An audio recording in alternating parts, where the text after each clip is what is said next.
Então, hoje o nosso assunto vai ser, tá, os ventiladores, principalmente os ventiladores industriais, tá, como máquinas para insuflar, né, para soprar o ar. Tá?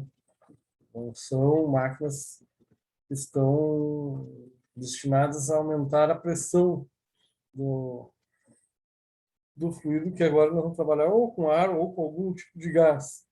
Tá?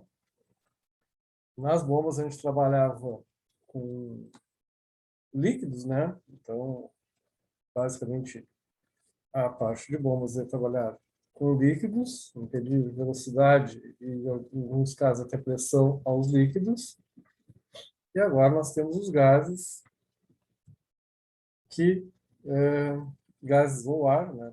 Na nossa categoria, também vai ser uma máquina para a gente imprimir velocidade, em alguns casos também um pouco de pressão, né?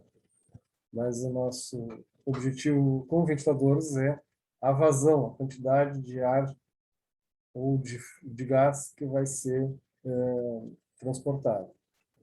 Então, o que vai ser basicamente o ventilador? A gente vai classificar o ventilador como uma máquina operatriz, né? Um equipamento operatriz. Né? É aquele equipamento que opera com gás, tá? Deve ser líquido, que nem as bombas. Tá?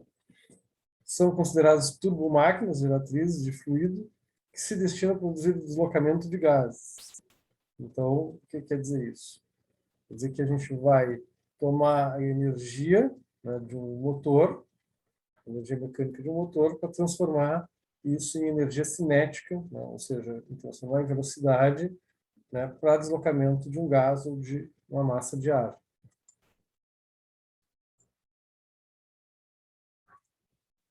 Tá? Então, dessa forma, né, os ventiladores eles vão transferir energia, né, transferir energia mecânica de um motor, né, para a energia cinética daquela massa de gás ou de ar que a gente quer fazer ser transportado de um ponto ao outro. Tá? Nos ventiladores, as pressões que estão envolvidas normalmente são inferiores a 98 kPa, ou seja, 1 kg força por centímetro quadrado. Tá? Mas a gente tem exceções, a gente tem alguns ventiladores de alta pressão. Tá? Então, mas na grande maioria das vezes a gente não trabalha com pressões muito altas, tá? Pressões razoavelmente baixas. Na maioria das situações, os ventiladores de escoamento é tratado como, né, a gente vai tratar o gás, né, que a gente está transportando como incompressível, né, como se fosse uma massa de gás incompressível. Uma vez que o aumento de pressão é muito pequeno, né, e pode ser considerado desprezível. Então, a gente vai desprezar essa compressibilidade do gás nos ventiladores. Mas, graças à energia adquirida, né, o que acontece? O gás pode se deslocar vencendo as resistências da linha. Então, devido a essa energia que ele recebe do motor, essa energia mecânica, né, que ele vai receber através do motor, ele vai poder, né, ser transportado, né, vencendo todas aquelas perdas de carga que vai ter na tubulação onde esse ar vai ser transportado. Aqui também a gente vai ter o mesmo problema que a gente teve nas bombas, que é saber quais são as perdas de carga que a gente vai ter ao longo de uma linha de ventilação local exaustora. Tá? O aumento da pressão gerada por esse equipamento pode ser maior do que a resistência encontrada nas linhas. Tá? E a gente vai, então, ter as utilizações para os ventiladores. Né? Basicamente, a gente tem, né, dois tipos de utilização. A gente vai ter os ventiladores, né, para uso industrial. Tá? Então, a gente tem aqui uma imagem de dois ventiladores centrífugos, né, o da esquerda e o da direita. No meio, a gente tem um ventilador axial. Tá? Ventiladores axiais, geralmente, para grandes massas de ar. Tá? Ventiladores, ali a gente tem um ventilador centrífugo, um para grande vazão e outro para maior pressão. Né? Aquele mais fininho vai nos dar mais pressão, esse outro da esquerda vai nos dar maior vazão de ar. E depois a gente tem o uso doméstico, né, que aí a principal característica dele é o conforto, né, que ele pode oferecer ao usuário, né?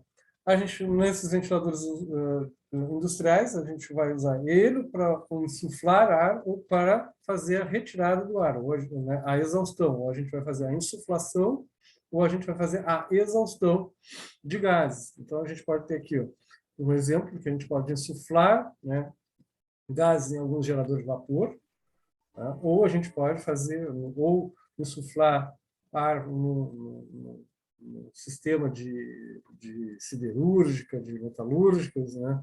De transformação siderúrgica, a gente pode insuflar ar, então, né? Então, ou seja, insuflar, eu estou tirando, eu pego ar do meio ambiente e jogo dentro de um ambiente fechado, tá? Ou faço a tiragem, eu faço a exaustão, eu tiro o ar de dentro de um ambiente para o meio ambiente, tá? Então, pode ser no sistema de geração de vapor, pode ser no sistema industrial, onde tem muito pó em suspensão, pode ter particulados em suspensão, pode ser uma fábrica de tecidos, muito resíduo de tecidos no ar, né, devido à manipulação dos tiares. Então, nesse caso também a gente vai fazer uma retirada desse ar que tem esse particulado. Então, a gente vai fazer uma exaustão. Pode ser uma exaustão de ar contaminado, pode ser uma exaustão de ar que tem alto grau de contaminação por gordura, por fumaça, né? Então, a gente vai ter várias utilizações desses ventiladores industriais. Uma outra utilização que a gente pode ter no sistema de ventilação pode ser, né, ventiladores que são utilizados para grande transferência de massa de ar quente, né, em secador de madeira, né? Pode ser, aqui no caso, está levando ar quente para o secador, né? Então está fazendo insuflando ar quente, né, para fazer o processo de secagem da madeira. Mas também posso ter um exemplo também de utilização que seria a exaustão de cabines de pintura, né? Em cabines de pintura a gente tem o particulado que está suspenso no ar, mas também a gente tem muitos vapores, né, dos diluentes, né, que se usa nas tintas. Então, a gente vai fazer a retirada desse ar, né, que está contaminado, aí tem que passar por um sistema de lavagem desse ar, né, para não esgotar isso para a natureza, para o meio ambiente, sem ter tratamento nenhum. Tá? Até porque isso aí gera alguma multa pesada se tu, né, quando fizer a exaustão de uma cabine de pintura direto, né, sem tratamento desse ar contaminado. A gente classifica os ventiladores, né, de acordo com a pressão do gás ou do ar que a gente vai trabalhar. Tá? Então, a gente vai dizer que eles são de baixa pressão, né? Se a gente tiver ali entre 1,96 kPa até, que seria equivalente a 200 milímetros de coluna d'água. Tá? A média pressão então, vai de 1,96 até 7,84 kPa, ou seja, de 200 a 800 milímetros de coluna d'água. O de alta pressão, a gente vai dizer que é alta pressão entre 7,84 a 24,5 kPa, ou 800 a 2.500 milímetros de coluna d'água. E a altíssima pressão é aquele que vai funcionar entre 24,5 kPa para cima, né? Ou seja, acima de 2.500 milímetros de coluna d'água. Tá? Então, aí seria a classificação deles de acordo com a pressão de trabalho. Tá?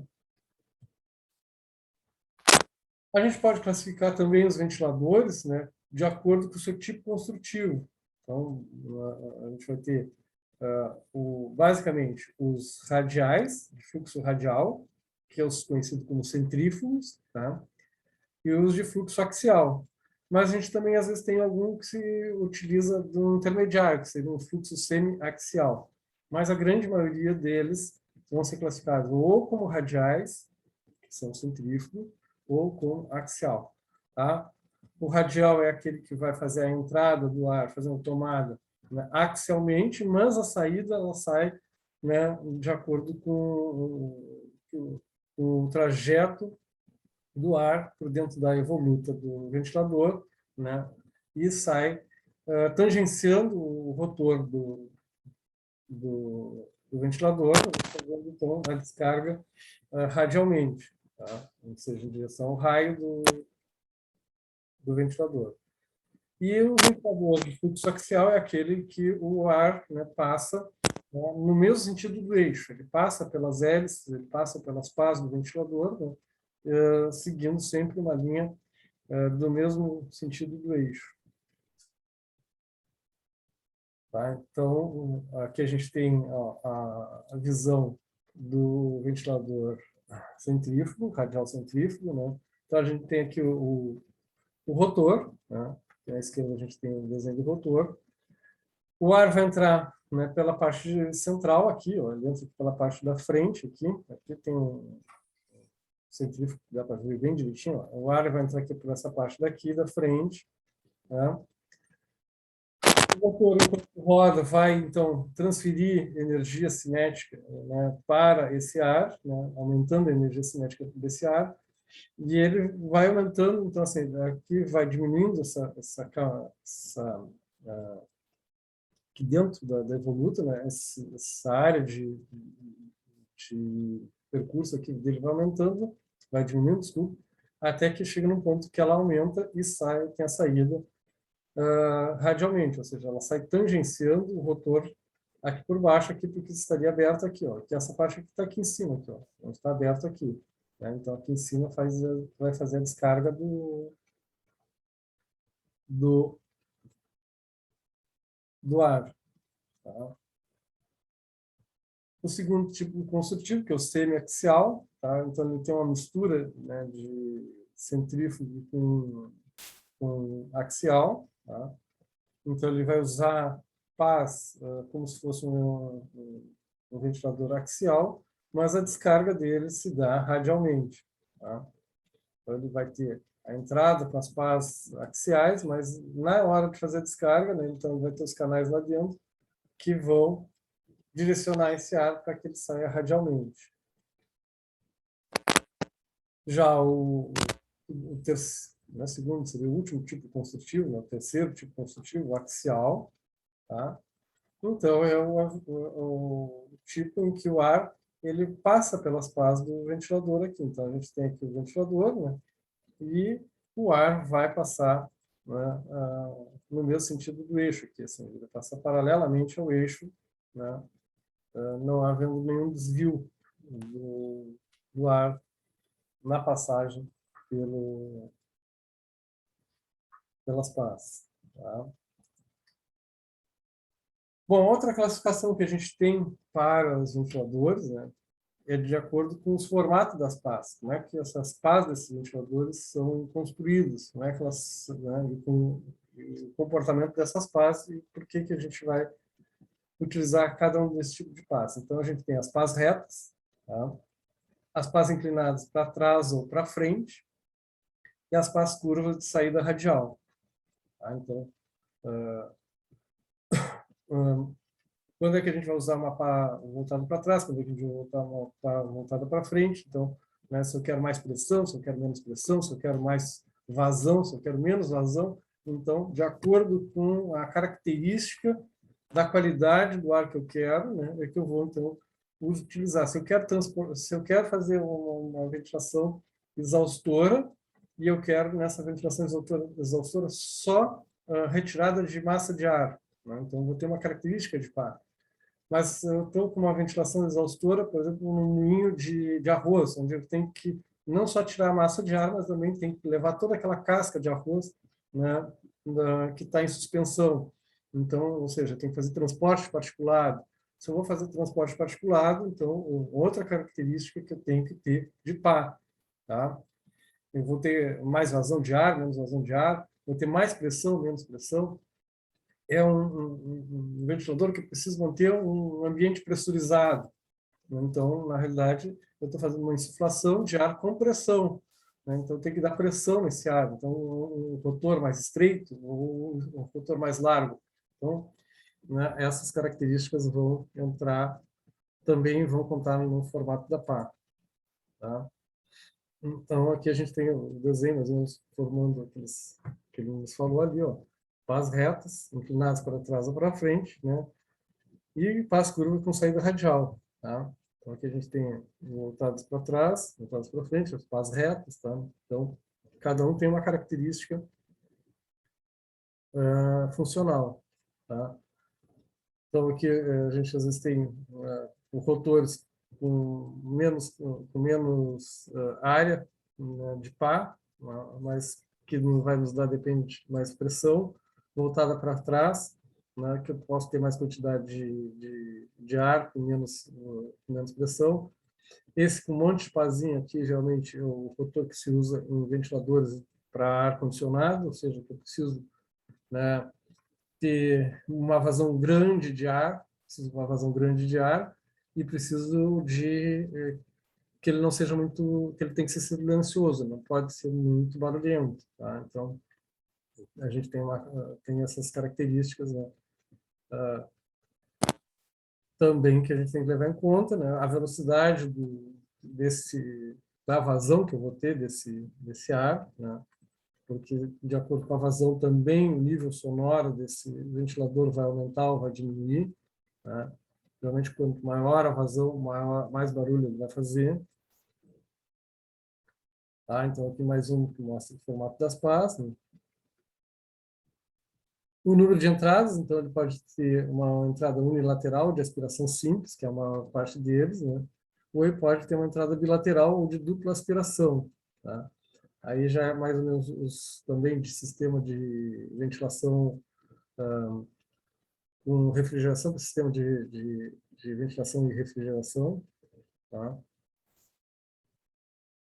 As pás para trás, né, é o mais eficiente entre os centrífugos, né? O canal formado pelas aletas tem a forma apropriada que faz com que reduza o ruído, né? Mais uma vez eu vou falar sobre o ruído. O ruído é uma das partes mais importantes na encomenda de um ventilador, tá? Então, é importante sempre, né, se atentar sobre isso, tá? Sobre qual é o nível de ruído que esse ventilador pode causar, tá? As pás para trás têm um custo mais elevado que o rotor radial, e não é indicado também para movimentar gases do lado sólidos, tá? Pode erodir as aletas com rapidez, né? A força centrífuga desloca as partículas sólidas em face da sucção das aletas. Tá? Geralmente, para particulado sólido, vamos usar o de pá reta. Tá? Esses aqui para trás são muito utilizados em sistema de condicionamento de ar. Tá? Aqueles pequenininhos que a gente viu ali, que eu falei para vocês, que se usa, né, em quase todos os sistemas de ar-condicionado central, né, que é esse tipo aqui, tá? Que às vezes chama esse aqui de siroco, tá? O nome do tipo de motor. Eles são todos com pás virados para trás. São muito utilizados, e os modelos sofisticados têm aletas com perfil aerodinâmico, tá? Então, essas com perfil aerodinâmico, aí sim, já são um pouquinho mais caras para se construir, né? Mas já também tem esse tipo de rotor, tá? Algum sistema de ventilação para transformadores usam esses perfis aerodinâmicos.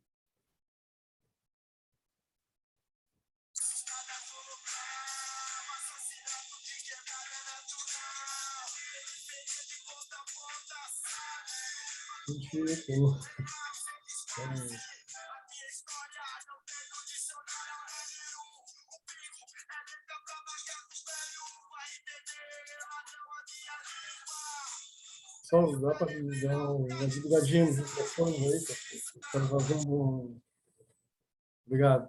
A periferia, esse daí é da periferia mesmo. Se ainda fosse Mano Brown, trap. Trap não, cara. Vamos botar no rapzão mesmo. Tá? Então, vamos lá. Fundamentos dos ventiladores. Para a seleção de ventilador, considera-se como sendo um gás perfeito, né? Ou seja, a gente vai considerar ele como incompressível, né? A gente vai desprezar a parte da pressurização do gás. Também vamos botar aí que a densidade não vai variar, né? Varia muito pouco a densidade, né? E essa variação de densidade geralmente dá quando a gente está fazendo alguma ventilação exaustora com gás quente, né? Quando a gente tem, às vezes, algum gás quente que dá um pouquinho de diferença de densidade do gás, mas dentro do equipamento, da seleção do equipamento, isso é desprezível, tá? Então, a gente faz teste, bota isso em teste de túnel de vento e se descobre que não tem muita influência, tá? Mas, assim, de acordo com a variação da pressão barométrica, assim, aí a gente às vezes tem variações bem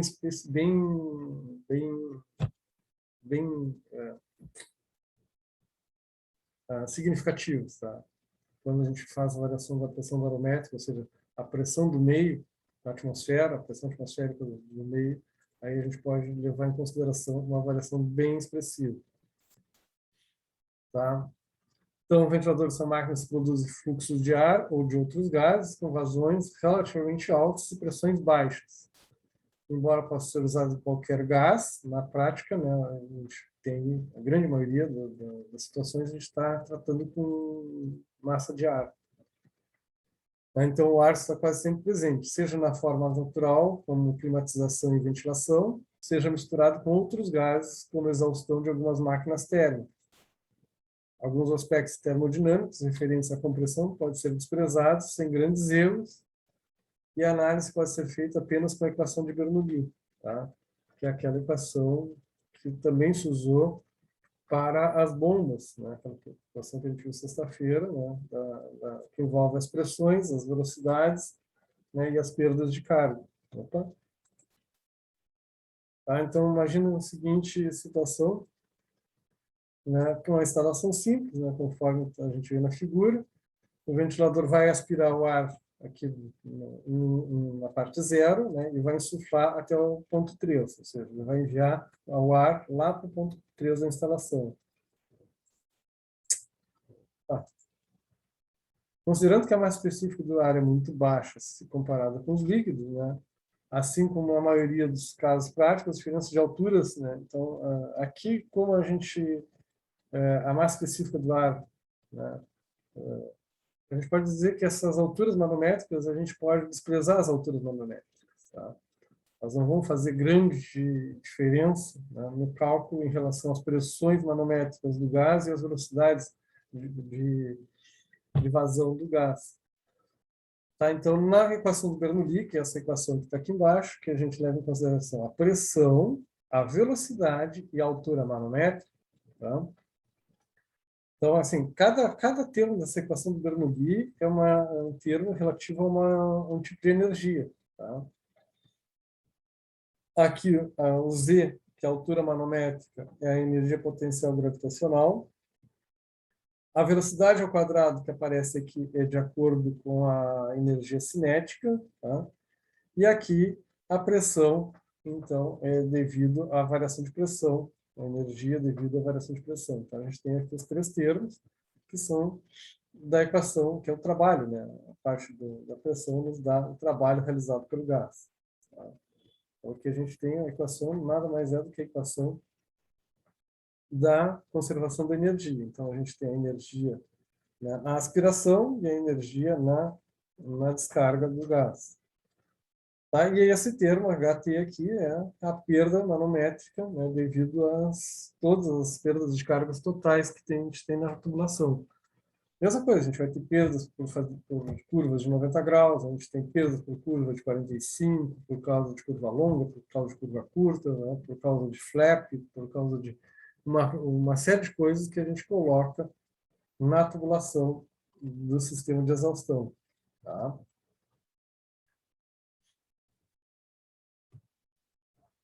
Considerando que no escoamento real a perda de carga nos dutos e acessórios dos mesmos, né, deve-se incluir em um lado da equação as parcelas das perdas da pressão na linha de aspiração e na linha de recálculo, tá? Usando a mesma nomenclatura que se usou para as bombas. JA, né, a perda na aspiração, JR, né, as perdas na linha de recalque, que representa a totalidade das perdas, tá? Entre os pontos 0 e 3. Então, a gente pode ter que a altura manométrica, né, é a perda total, né, a recuperação total, a altura total, menos as perdas manométricas. Buenos. Então, a gente tem que notar que H corresponde à energia efetivamente adicionada no fluxo, né, e não corresponde à energia consumida pelo motor. Tá? Então, porque a gente não tem um motor que tenha eficiência de 100%. Né? A gente nunca vai conseguir uma máquina 100% eficiente. Tá? Então, ali a gente teria também que descontar as perdas, né, devido ao parte motor. A potência efetiva pode ser obtida pelo produto da altura efetiva, né, pela vazão volumétrica e pelo peso específico do ar. Então, a gente tem a potência efetiva, né, é o peso específico do ar, que é esse gama aqui. O Q é a vazão, tá? Geralmente a gente usa a letra Q maiúscula para representar vazão, tanto de gás quanto de líquidos. A gente usa a letra Q para vazão. A letra H vai nos representar a altura manométrica, a altura efetiva. A potência mecânica, né, é a potência fornecida. A potência, esqueci. A potência mecânica é a potência fornecida pelo motor ao eixo do ventilador. Tá? É conhecido também pela expressão usual inglesa BHP, Brake Horsepower. Tá? Então, a potência mecânica vai ser a nossa potência efetiva, né, dividida pelo rendimento do ventilador. O rendimento está sempre entre 0 e 1. Tá? Nunca é maior do que 1. Tá? A gente nunca vai ter um rendimento maior do que 1. O rendimento 1 seria se ele fosse 100%, sem perda nenhuma. Tá? Mas como a gente tem perdas, então está sempre abaixo de 1. Ô, professor, Pedro está pedindo para entrar aí na aula. Vamos colocar ele aqui só um pouquinho. Ah, tá aqui. Oi, já caiu então? Pronto.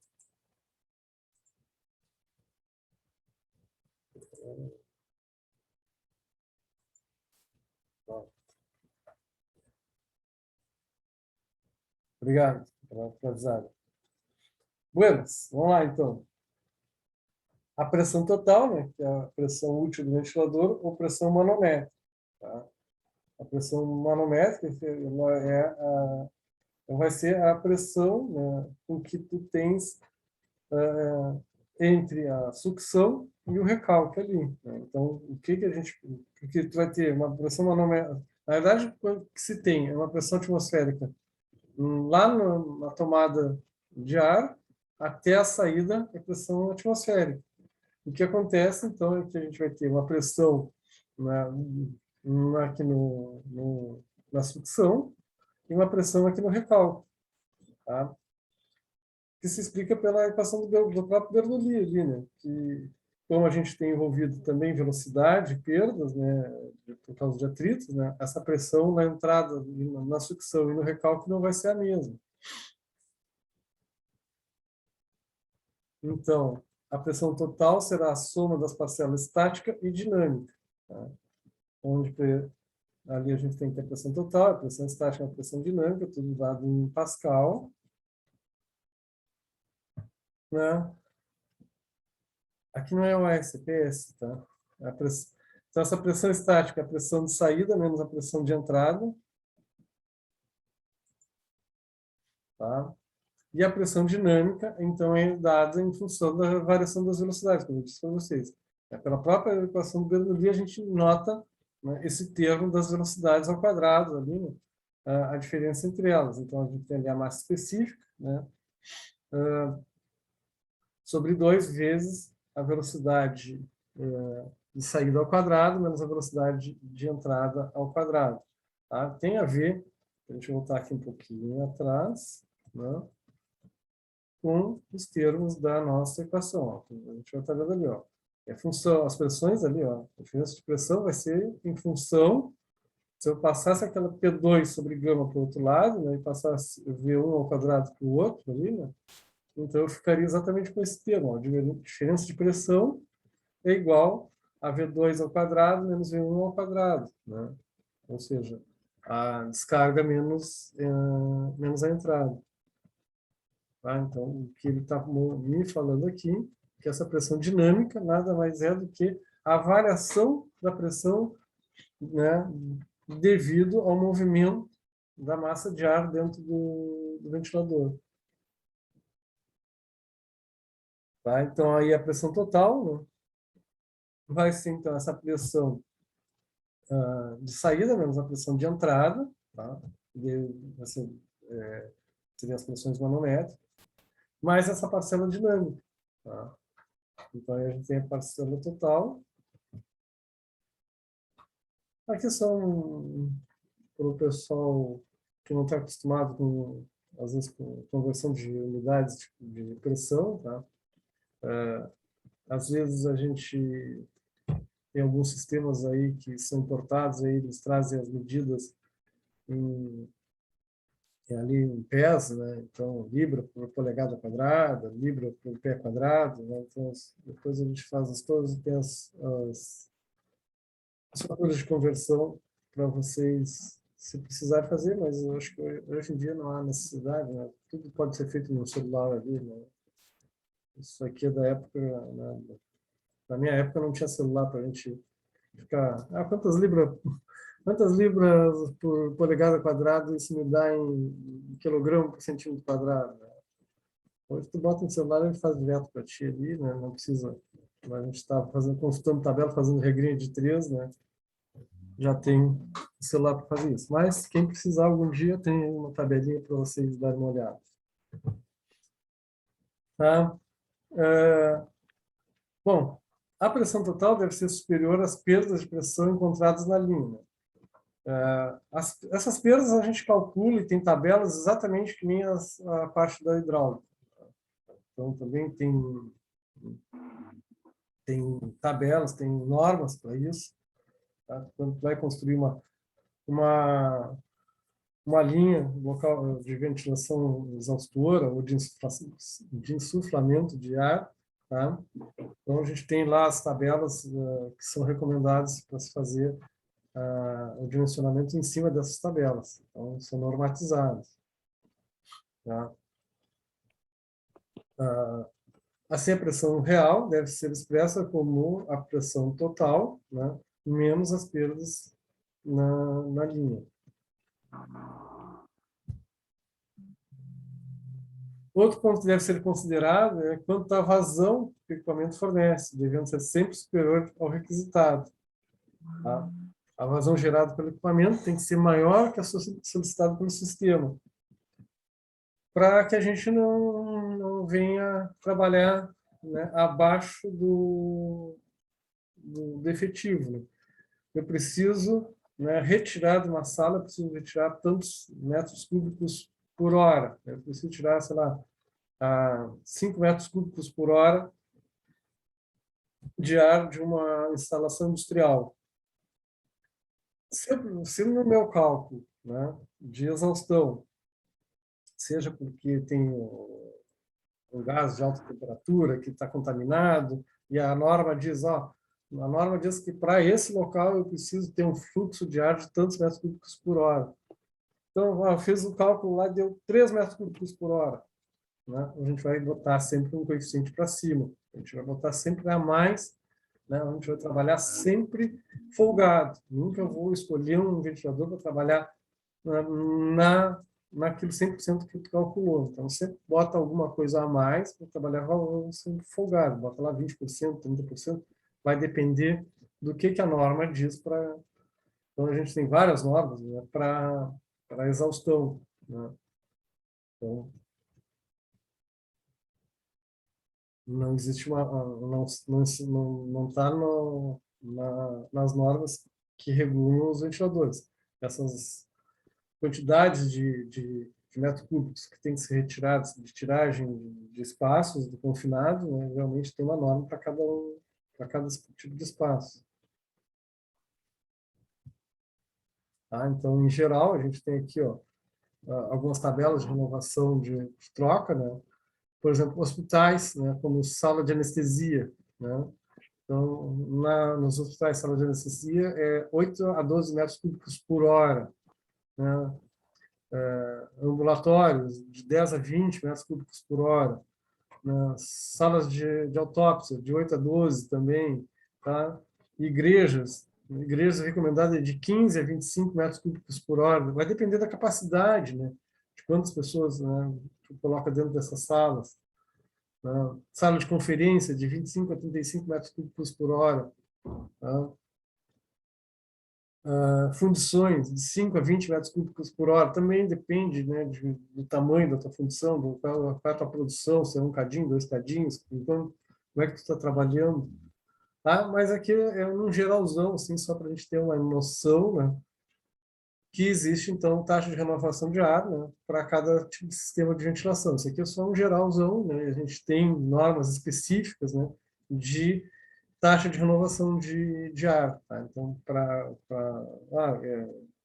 ramo de hospitais, então tem uma norma só para a gente verificar, né? Quando você está projetando um hospital, tem lá a parte de conforto térmico e acústico, tá? Conforto térmico e acústico de ventilação e climatização. Então, tem uma norma só específica para isso que vai nos dar esses índices com mais precisão. Tá? Outra coisa interessante da gente notar nos ventiladores seria a parte do rendimento hidráulico, né? Que é a relação entre a potência útil e a potência total, tá? Ou a pressão útil com a pressão total. A pressão teórica, né? Em função das perdas, né? E a potência útil, né? Em função da vazão da potência necessária, tá? Isso é dado em watts. Tá?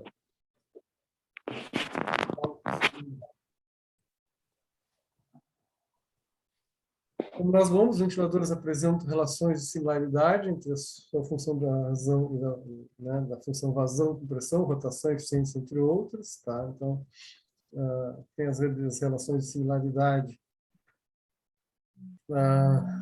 que nem tem para as bombas.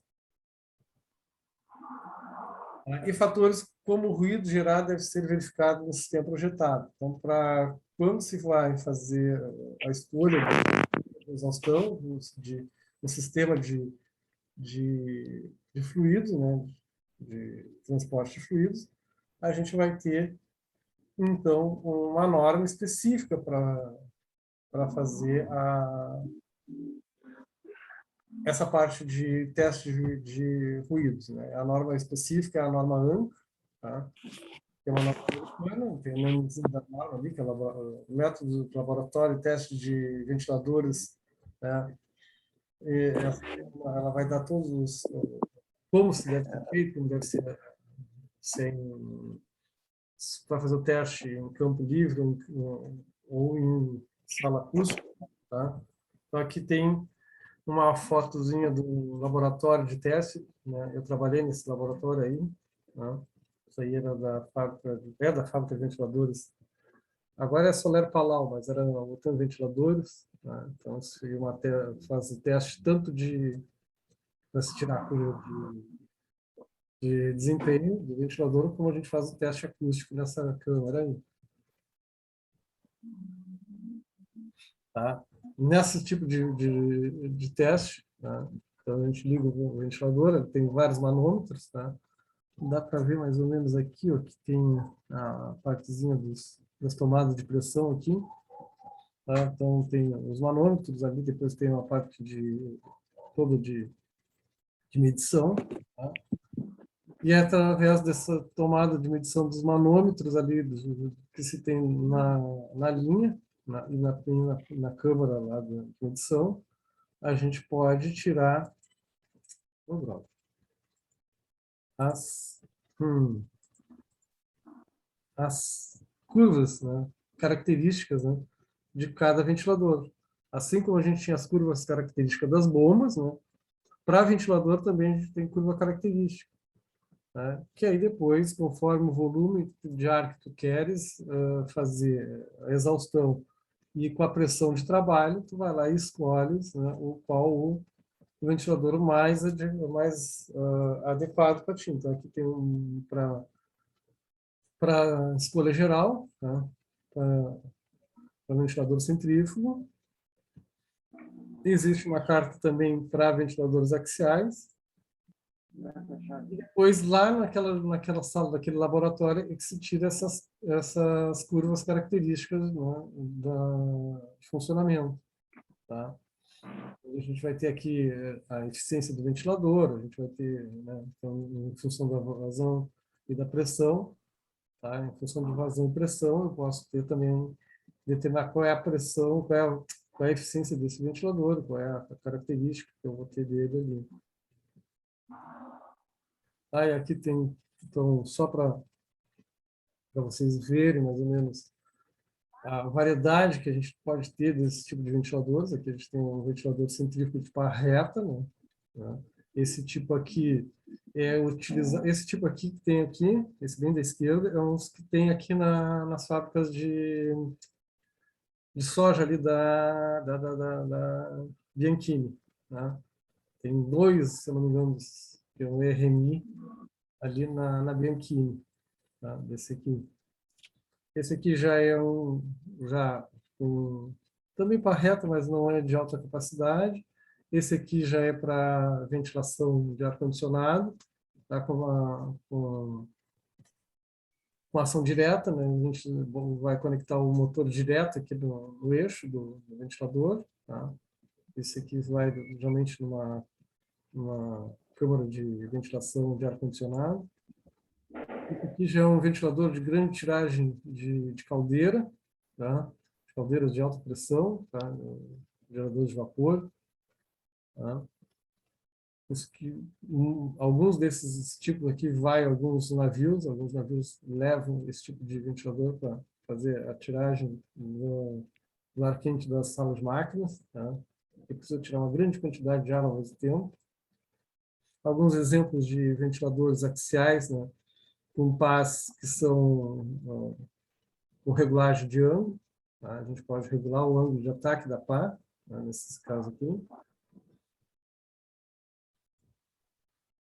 Aqui já é de pás fixas, né? Aqui a gente já tem ventiladores axiais de pás fixas. Aqui a gente não consegue regular fazer a regulagem do ângulo, né, de ataque da pá, tá? Mas aqui tem umas pazinhas um pouco mais curtas, então já tem um pouco mais de vazão, menos pressão.